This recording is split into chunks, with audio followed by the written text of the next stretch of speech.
நீங்கள் intro video பார்த்துருப்பீங்கன்னு நம்புகிறோம். ஸோ ரிச்சர்ட் இந்த மாதிரி சொல்லியிருப்பார். நாங்கள் ஃப்ரெண்ட்ஸ் எல்லாம் உட்காந்து நாங்கள் டிஸ்கஸ் பண்ணோம், எங்களுக்கு நிறைய காரியங்கள் வந்து யூஸ்ஃபுல்லாக இருந்துச்சுன்னு சொல்லியிருப்பார். வேறு யாரும் இல்லை, நாங்கள் தான் அந்த ஃப்ரெண்ட்ஸ். ஸோ நாங்கள் நிறைய காரியங்கள் நாங்கள் டிஸ்கஸ் பண்ணியிருக்கோம்.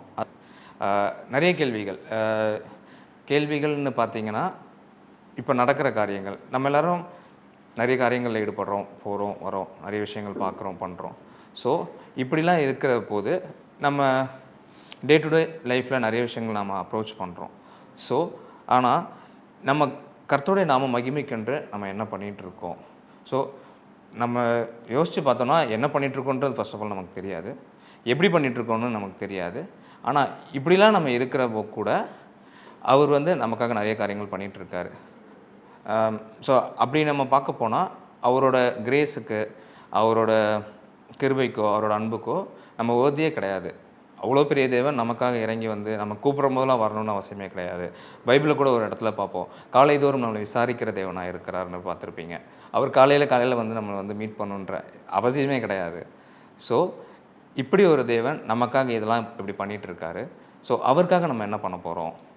ஸோ எப்படி அவருக்காக நம்ம பண்ண போகிறோம், என்னென்னலாம் பண்ண போகிறோம், அதை எப்படி பண்ணணும்? ஸோ அதை குறித்து தான் நாங்கள் இன்றைக்கி டிஸ்கஸ் பண்ண போகிறோம். So let's ask Sweety about few things. Okay, hello. Hi Sweety. Okay, so இப்போ நீங்கள் கேட்டிருப்பீங்க, ஸோ அவருக்காக நம்ம என்ன பண்ண போகிறோம்?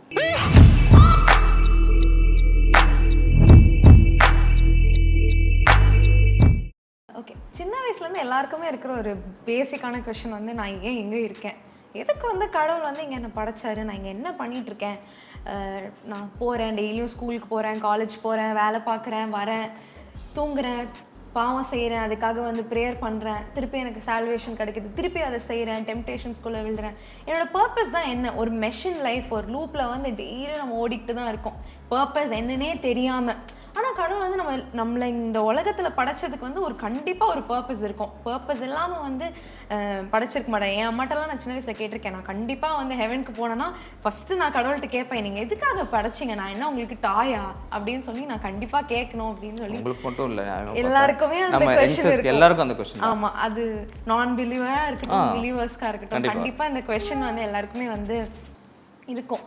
ஸோ நான் கடவுளோட பர்பஸ் என்ன மனுஷங்க மேலே அப்படின்னு சொல்லிட்டு ரொம்ப க்யூரியஸாக வந்து நான் பைபிள் வந்து படிக்க ஸ்டார்ட் பண்ண டைமில் நான் கொரிந்தியன்ஸ் படிச்சுட்டு இருக்கும்போது, மெடிடேட் பண்ணிட்டு இருக்கும்போது I found this verse. Okay. 1 Corinthians chapter 10 says, so whether you eat or drink or whatever you do it all for the glory of God. அதாவது நீ என்ன பண்ணாலும், சாப்பிட்டாலும் தண்ணி குடித்தாலும் கடவுளோட நாம மகிமைப்படுறதுக்காக செய்யணும் அப்படின்னு சொல்லி வந்து பைபிள் வந்து போட்டிருக்குது. அப்படின்னும் போது அதாவது நம்ம கடவுளோட நாமம் அப்படின்னா நம்ம வர்ஷிப் பண்ணுறது அப்படின்றது மட்டும் இல்லை, மினிஸ்ட்ரி பண்ணுறது, அதையும் தாண்டி வந்து என்ன பண்ணாலும் நம்ம லைஃப்பில் சின்ன சின்ன விஷயம் டெய்லி பேசிஸில் வந்து கடவுளை வந்து க்ளோரிஃபை பண்ணணும்னு போட்டிருக்கு. ஸோ பைபிள் வந்து very clearly it chase like he created us to glorify him. அதுதான் வந்து ஒரு பேசிக்கான விஷயம். இன்னும் அதை தாண்டி இன்னும் பைபிளில் வந்து நிறைய பர்பஸ் வந்து லிஸ்ட் அவுட் பண்ணியிருக்குது. ஆனால் மெயினாக நான் பார்த்த விஷயம், நான் ரொம்ப ஓகே இப்படி தான் போல, this is how we are made அப்படின்னு வந்து பார்த்தது வந்து டு க்ளோரிஃபை ஹிம் அப்படின்றது தான். ஸோ இன்னும் அதை குறித்து உங்களுக்கு ஏதாவது இருந்தால் ஷேர் பண்ணுங்கள். எனக்கு நீங்கள் க்ளோரிஃபைன்னு சொல்லும் போது எனக்கு ஒரு காரியம் ஞாபகம் வந்துச்சு. ஸோ ஃபர்ஸ்ட் ஆஃப் ஆல் அவரை க்ளோரிஃபை பண்ணுறதுக்கு முன்னாடி நம்ம இன்னொரு வேர்ஸ் நம்ம பார்த்துருக்கோம். அதில் வந்து அவரோட ஓன் இமேஜில் நம்மளை ஃபர்ஸ்ட் ஆஃப் ஆல் படைச்சார். அவரை மாதிரியே, அவரோட சாயல்படி, அவருடைய ரூபத்தின்படி படைச்சிட்டு அவரை மாதிரியே இருக்கிற ஒரு ஜனங்களாக இந்த பூமியில் நம்ம வந்து இருக்கிறோம். ஸோ இப்போ நம்ம என்ன பண்ணாலும் அவரை நாம மகிமைப்பட்டு தான் ஆகணும். நீங்கள் ஆப்போசிட்டாக ஏதாச்சும் பண்ணும் போது அவர் மாதிரி இருக்க ஒருத்தன் வேறு மாதிரி பண்ணான்னா அது எந்த விதத்துலேயும் வந்து அவரை நாம மகிமைப்படவே படாது. நீங்கள் சில பேர் பேசுகிறதெல்லாம் கேட்டிருப்பீங்க. ஸோ இந்த மாதிரி நான் ஒரு இடத்துல படித்தேன், நியூஸ் பேப்பரில் பார்த்தேன், இந்த மாதிரி கிறிஸ்தவர் ஒருத்தர் இந்த மாதிரி கொலை பண்ணிட்டாரு, அவர் பண்ணலாமா, அவர்களுக்கு ஒரு கிறிஸ்தவரா அப்படின்னு வந்து நீங்கள் நிறைய கேள்விப்பட்டிருப்பீங்க. So it's not about our name, நம்ம என்ன பேர் வச்சுருக்காங்க, அவங்க என்ன மதத்தை சார்ந்திருக்காங்க, அவங்க எதை வந்து ப்ராக்டிஸ் பண்ணுறாங்க அப்படின்றது கிடையாது. அவரோட இமேஜில் நீங்கள் இருக்கிறீங்கனாலே அவரோட நாமத்தை நீங்கள் மகிமைப்படுத்தி தான் ஆகணும். நீங்கள் எந்த ரிலீஜியனை சார்ந்தவங்களாக இருந்தாலும் நீங்கள் அவரோட சாயல்லையும் ரூபத்தில் இருக்கும் போது அவர் என்ன செய்வாரோ அவர் செய்கிறது தான் நம்ம செய்யணும். அவர் செய்கிறத நம்ம செய்யும் போது கண்டிப்பாக அவருடைய நாமம் க்ளோரிஃபை ஆகும். எப்படின்னா பார்க்குறவங்க கண்டிப்பாக சொல்லுவாங்க, ஓ ஜீசஸ்னு ஒருத்தர் இப்படிலாம் பண்ணிட்டு இருந்தாரு, அவரை மாதிரி இவங்க பண்ணுறாங்கல்ல. நம்ம கண்டிப்பாக ஜீசஸ் மீட் பண்ண முடியாது, கண்டிப்பாக அவரை பண்ணது எல்லாத்தையும் நம்ம பண்ண முடியுமான்னு தெரியல. But we can try to do something about it, right? So that's what we are going to do. அதுக்கு நம்ம என்னென்னலாம் பண்ணணும், என்ன பண்ணணுன்றதை காஸ்பலில் இயேசுப்பா நிறைய இடத்துல நிறைய விதமாக சொல்லியிருக்காரு. அவர் சொன்னதில் சில விஷயங்கள் நம்ம இப்போ பார்க்கலான்னு நினைக்கிறேன். நான் அதில் ஒரு விஷயம் என்னோடய மைண்டுக்கு வந்தது பார்த்திங்கன்னா, இயேசுப்பா கிட்ட போயிட்டு சொல்லுவாங்க, இந்த மாதிரி நாங்கள் டெய்லியும் நாங்கள் ஜெபம் பண்ணுறோம், நாங்கள் டெய்லியும் வந்து பைபிள் படிக்கிறோம், நாங்கள் வந்து தீர்க்க தரிசனம் சொன்னோம் அப்படிலாம் சொல்லுவாங்க.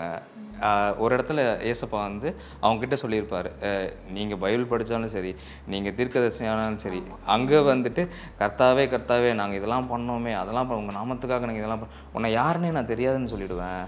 அப்போ நீங்கள் என்ன பண்ணுவீங்க, உங்களுக்கு தெரியாதுன்னு சொல்லிவிட்டு புறம்பே போகணுன்னு நான் சொல்லிவிடுவேன், இங்கே நிற்க அதை கிளம்பி போ அப்படின்னு நான் சொல்லிவிடுவேன். அப்போ நீங்கள் என்ன பண்ணுவீங்க? அதுக்கும் அவர் அங்கேயும் சொல்யூஷன் சொல்லிட்டாரு, அப்படியே போயிடணும் ஒன்று விட்டுறல.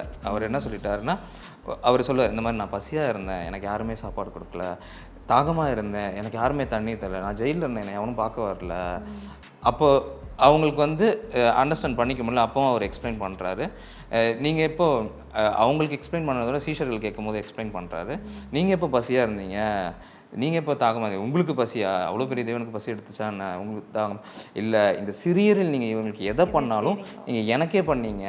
ஸோ உங்களை சுற்றி இருக்கிறவங்க யார் த நெக்ஸ்ட் பர்சன், லவ் தை நெய்பர்னு நீங்கள் கேள்விப்பட்டிருப்பீங்க. நெய்பர்னால் உங்கள் பக்கத்து வீட்டுக்காரங்கிட்ட போய்ட்டு நீங்கள் எப்படி இருக்கீங்க, எல்லாம் பண்ணீங்களா, போனீங்களா, வந்தீங்களா கேட்கலாம். உங்கள் நெக்ஸ்ட் பர்சன் உங்கள் பக்கத்தில் யாருக்கு, என் பக்கத்தில் இப்போ ஸ்வீட் இருக்கா, நான் ஸ்வீட்டை நான் வந்து விசாரிக்கலாம்.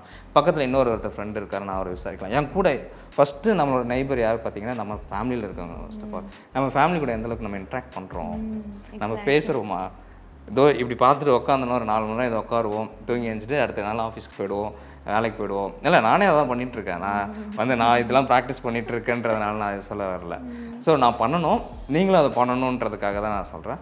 ஸோ லவ் தை நெய்பர்ன்றது உங்கள் நெக்ஸ்ட் பர்சன், நீ உன்னை நேசிக்கிறது போல் உனக்கு அடுத்த பர்சன் பிறனையும் நேசிய அப்படின்னு சொல்லியிருக்காரு. ஸோ நேசிக்கிறதுன்றதுனா நீங்கள் ரொம்ப லவ்விடவ்வியாக ரொம்ப அட்டாச்சாக அப்படி இருக்கிறதில்ல. நீங்கள் அப்பப்போ விசாரிக்கலாம், நீங்கள் போனீங்கன்னு சொன்னீங்களே, போயிட்டு வந்தீங்களா, என்னாச்சு ஏதாச்சு. ஸோ சில டைம் அவங்களுக்கு அதை கேட்குறது கூட யாரும் இருக்க மாட்டாங்க. அது ரொம்ப ஹர்ட்ஃபுல்லாக இருக்கும். என்னடா இது, நம்ம இந்த மாதிரி ஒரு இன்டர்வியூ அட்டன் பண்ணுவோமே, அவங்களுக்கு தெரியுமே, அவங்க அதை பற்றி ஒரு ஸ்டேட்டஸ் விசாரிச்சிருக்கலாமே, நல்லா இருந்திருக்குமே, ஏன் அவங்க விசாரிக்கல. ஏன்னா நீங்கள் மட்டும் தான் அவங்க கூட வந்திருப்பீங்க, நீங்களே விசாரிக்கலைன்னா அவங்க ரொம்ப உடஞ்சிட மாட்டாங்களா. ஸோ அதுதான் லவ் தை நெய்பரே தவிர நம்ம வந்து லவ் தை நெய்பர்னோடனே நம்ம என்ன பண்ணுவோம், நம்ம ஃப்ரெண்ட்ஸு, நம்ம கலீக்ஸு, அவங்க கூடலாம் நம்ம ரொம்ப கேஷுவலாக ஜோவியல், கர்த்தர் சொல்லியிருக்காரு நான் பண்ணணும். ஆனால் நீங்கள் உங்கள் சுற்றி இருக்கவங்களை நீங்கள் விட்டீங்களே, விட்டுட்டு நீங்கள் அங்கே போகும்போது கேட்பாரு வந்துட்டு, நான் சொன்னதெல்லாம் நீ பண்ணியான்னு கேட்பாரு. ஏன்னா நியாய தீர்ப்பு நாளில் எல்லாத்தையும் விசாரிப்பார். இந்த செவர்களும் சாட்சி சொல்லுன்னு நம்ம படிச்சிருக்கோம். அப்போது வந்து சொல்லுவோம், இல்லை அவன் வீட்டில் இருந்தான், வீட்டில் யார்கிட்டையும் பேச மாட்டான், அவன் வெளியே போயிடுவான், வீட்டில் இருக்க மாட்டான், இப்படிலாம் உங்களுக்கு செவரு விரோதமாக சாட்சி சொல்லுவோம். ஏன்னா உங்களை நிறைய வாட்டி பார்த்துருக்கேன் அந்த செவரு. அப்போ நீங்கள் என்ன பண்ணுவீங்க? ஸோ இதெல்லாம் தான் நம்ம கொஞ்சம் கொஞ்சமாக ப்ராக்டிஸ் பண்ணலாம்.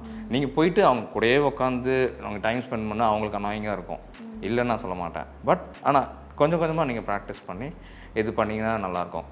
பட் அது மட்டும்தான் கர்த்தருடைய நாமம் மகிமைப்படுமா எங்களுக்கும் இன்னும் தெரியல. எங்களுக்கு தெரிஞ்சதை நாங்கள் இப்போ உங்களுக்கு நாங்கள் சொல்லிகிட்ருக்கோம்.